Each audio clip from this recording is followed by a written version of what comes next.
Hi, this is Doc, and I want to talk about Strike Eagles primarily and Operation Iraqi Freedom. Seems like yesterday, but that was back in 2003. Um, I was the weapons officer for the Intel shop, working in the MPC, Mission Planning Cell, there at Al Udeid Air Base in Qatar, as some of you like to say. Um, we deployed with two squadrons of Strike Eagles, the 335th Fighter Squadron, the Chiefs, my favorite, by the way, and the 336 Fighter Squadron, the Eagles. Both have history as Eagle squadrons. So, historic deployment. We got to Al Udeid, and we, just like, you may not know this, but when a flying wing reaches a destination, they like to start flying within at least 24 hours, if not 12 hours. So, everyone got crew rest, they got on the ground, and we started flying missions. Getting acclimatized, doing all that kind of stuff. I'll tell you who joined us. So we had upwards of 30 Strike Eagles on the ramp. We also had another 24 F-16 CJs, as we called them back then. These are harm-shooting SEAD aircraft, predominantly led, well, I'll say that and get in trouble, but the Swamp Foxes out of Shaw Air Force Base, South Carolina. They are a fantastic organization. And it was funny, my first brief I gave, I was like, okay, this is Baghdad. It's the super mess. These SAMs are here, blah, blah, blah, blah, blah. And Swamp Fox said, Doc, we know. We were here in 1990. And I looked around the room. I was like, yeah, you were. Okay. Desert Storm. All right. Desert Storm round two. We also had Australian Tornadoes, the first combat deployment they had made since Vietnam. Very important. Very important. They flew Tornadoes, and we did a lot of work with them to try to get releasable intelligence because, you know, if we could find artillery, which was the number one target, is you want to take out the artillery because that's the number one killer on the battlefield. You'd think tanks, no, it's artillery. So anytime we could find those, we'd take them out. So I used to literally print off a spreadsheet with coordinates and locations and hand them to the Australian pilots.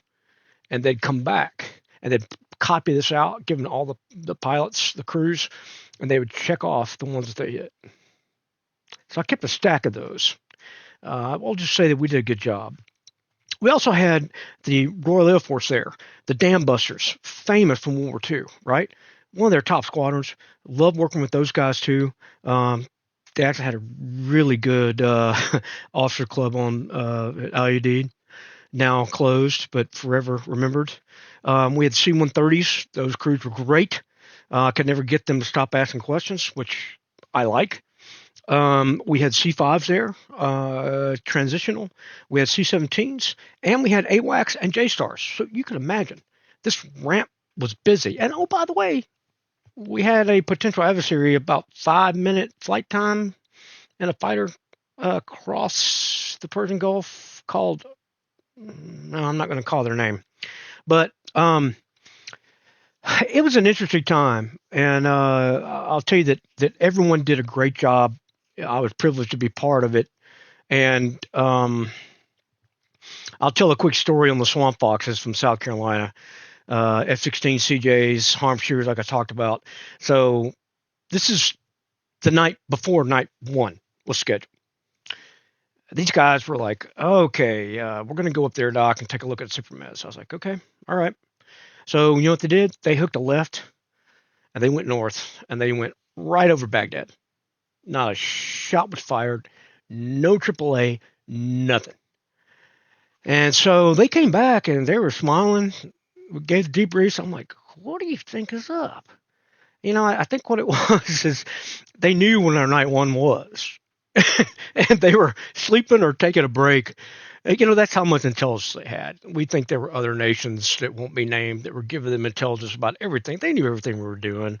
Of course, we had SAM shots, and you take all that seriously. The most serious is we lost a Strike Eagle crew, Boot Dawes and Salty Watkins. Salty had been a Navy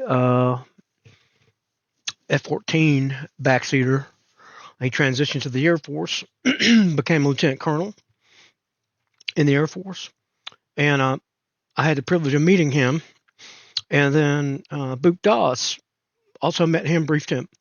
And it was just a strange night where they had crew rest problems, and Salty and Boot were in different squadrons, the Chiefs and the Eagles. But it's not normal. But that night they flew together, and we'll never know exactly what happened.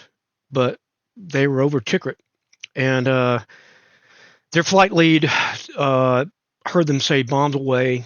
In the targeting pod footage, which we looked at, it showed a low angle fireball going across the desert. And they checked 6 and they looked and they were like, call for number 2. Number 2 didn't answer. There was no radio contact at all. And we never found them. I have a story about the dog tags that I'm not going to repeat, but we did verify they were there, and they were buried at their remains were buried at Arlington. I think both. I think one family I won't mention decided to bring the crew home. But I'm talking about that because I want you to reinforce the seriousness of what our aircrew do and fly every day.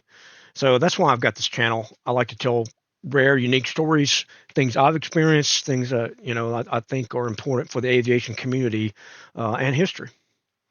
All right, see ya.